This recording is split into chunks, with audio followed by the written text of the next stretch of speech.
अस्सलामु अलैकुम। मैं हूँ हसन और लाया हूँ आपके लिए अपनी सहराई एडवेंचर कहानी। उम्मीद है पसंद आएगी। तसव्वुर करें एक समंदर, मगर नीले पानी के बजाय वो सुनहरी लहरों से भरा हो, लामुतनाही लहराती हुई सोने जैसी रेत। ये मक्का के करीब अजीम काफिला रास्ता था। 10 साला हसन अपने ऊंट जूजू की पुश्त पर बैठा था, खुद को सहरा का बादशाह महसूस करते हुए। उसके हाथ में उसकी सबसे कीमती चीज़ थी, एक पीतल का कुतुबनुमा जो उसे उसके दादा से मिला था। करीब रहो हसन, उसके वालिद ने काफिले के आगे से आवाज़ दी। सहरा का भटकने वालों को निगल लेने का अपना एक अंदाज होता है। हसन मुस्कुराया, वो नहीं डरा। उसके पास उसका कुतुबनुमा था, मगर फिर उसने देखी चमकती नीली परों की एक झलक। सहरा में किंगफिशर यहाँ? वो एक बड़े घूमते हुए रेत के टीले के पीछे गायब हो गया। तजस्सुस में हसन ने जूजू को ज़रा सा एक तरफ मोड़ा, बस एक नज़र देखने के लिए। परिंदा तेज़ था, मगर अचानक आने वाली हवा उससे भी ज़्यादा तेज़। चंद लम्हों में शिमाल की रेतली आंधी उठ खड़ी हुई। चुपती हुई रेत की दीवार ने दुनिया को धुंधले नारंगी रंग में बदल दिया। हसन ने अपना कपड़ा चेहरे पर लपेट लिया।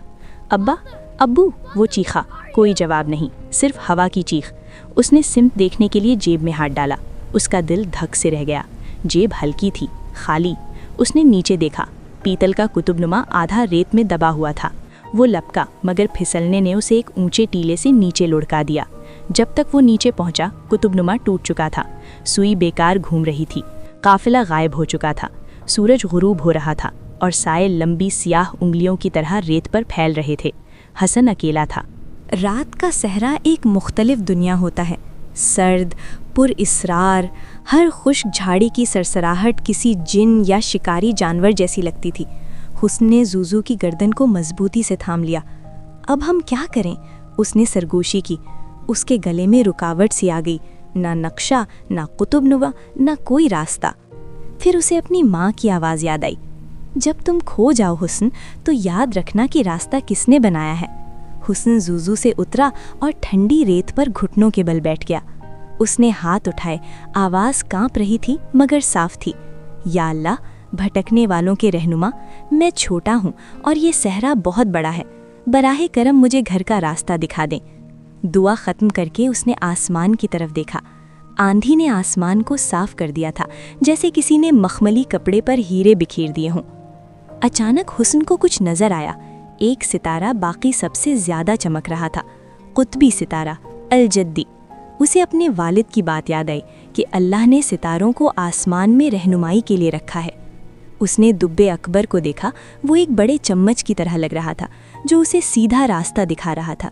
अब उसे पीतल की सुई की ज़रूरत नहीं थी, उसके पास आसमान का अजीम कुतुबनुमा था। देखो ज़ूरू, हुस्न खुशी से बोला, सितारे सिर्फ रोशनियाँ नहीं, ये तो नक्शा है। नई हिम्मत के साथ वो सितारों की चांदनी जैसी रोशनी के पीछे चल पड़ा, चांदनी में चमकते टीलों पर सफ़र करते हुए, जो जमी हुई लहरों जैसे लग रहे थे। उसके दिल में एक अजीब सुकून, सकीना उतर आया। वो खोया नहीं था, उसे रास्ता दिखाया जा रहा था। कई घंटों बाद दूर एक नन्ही सी टिमटिमाती नारंगी रोशनी नजर आई।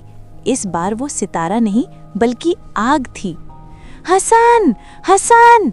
ये उसके वालिद की आवाज़ थी। हसन ने एड़ लगाई और जूजू रोशनी की तरफ दौड़ पड़ा। वो कैंप में दाखिल हुआ, जहाँ लोग मशले लेकर उसे ढूंढने निकलने वाले थे। उसके वालिद दौड़ कर आए और उसे गले लगा लिया। मैंने कुतुबनुमा खो दिया अब्बा, मुझे माफ़ कर दें। उसके वालिद ने चमकते आसमान की तरफ देखा और मुस्कुरा दिए। कुतुबनुमा तो सिर्फ एक जरिया था बेटा, मगर तुमने उस रहनुमा को पा लिया जो हमेशा मौजूद है।